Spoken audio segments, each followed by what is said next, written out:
Why are starting yields such an important indicator of future returns in fixed income? Look, this is fixed income. It's simple.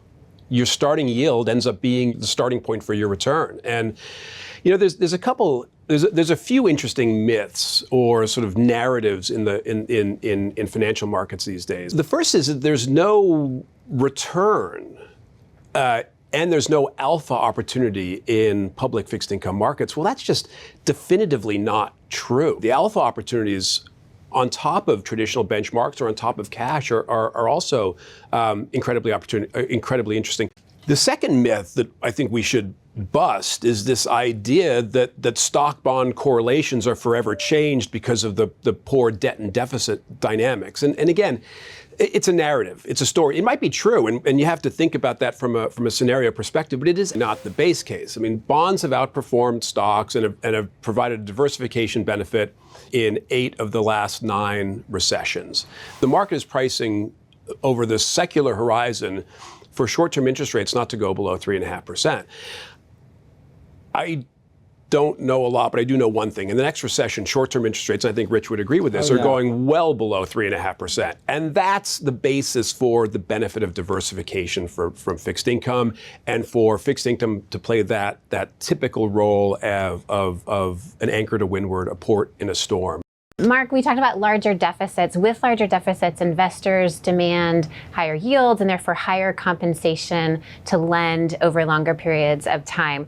Why is it so critically important to actively position across the yield curve in this environment? So this is a super important secular theme. Term premium is simply a concept that says if I'm going to lend money to someone for a longer period of time, I should get a higher potential return. I should ask for more yield, for more risk compensation. Now the nuance is, but we don't want to go out too far, because there you should be requiring even a higher term premium than we're getting today. And so the sweet spot really is in, call it 3, 4, 5, 6, 7 year maturities, right? Maybe out to 10 years, but probably in that 3 to 7 year maturity spectrum, which is offering, again, compelling yields for not a lot of interest rate risk. As I say often, the beauty of a 2-year bond is in 2 years you get your money back and you can decide what you want to do with it. The problem with a 30-year bond is in 2 years you got to wait another 28 years. 28 years is a long time. So that sort of speaks to the term premia, the need for extra risk premia, a steeper yield curve in a world of challenging debt and deficit dynamics. Let's turn to credit markets, Mark. Credit markets offer abundant opportunities, but there are risks, especially in this volatile market that we're forecasting.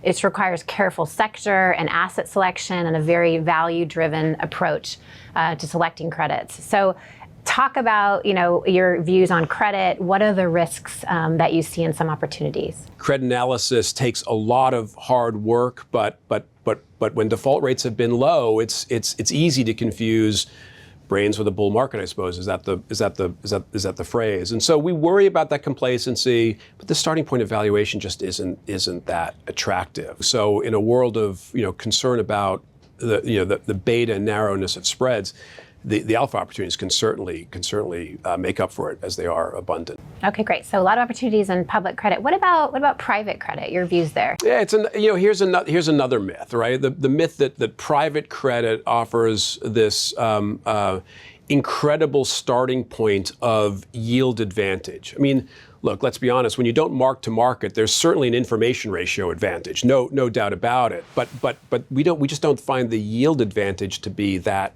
compelling. There's just, as the adage goes, there's too much money chasing too few good ideas. If you're going to lend money in illiquid markets, you better well get paid a pretty attractive risk premium. And the spread just doesn't look all that compelling to us for locking money away for 3, 5, 7, 10 years. Okay. What do you like in credit? We just love the idea in a world that seems overly complacent in corporate credit to focus much more on asset-based finance, and in a world where corporate leverage seems quite high, consumer leverage seems quite low, and that to us sort of sets the parameters of what we think is an attractive opportunity set. And that's a world where it is the lenders, not the borrowers, setting terms, and that to us is incredibly important in a more uncertain, fragmented era.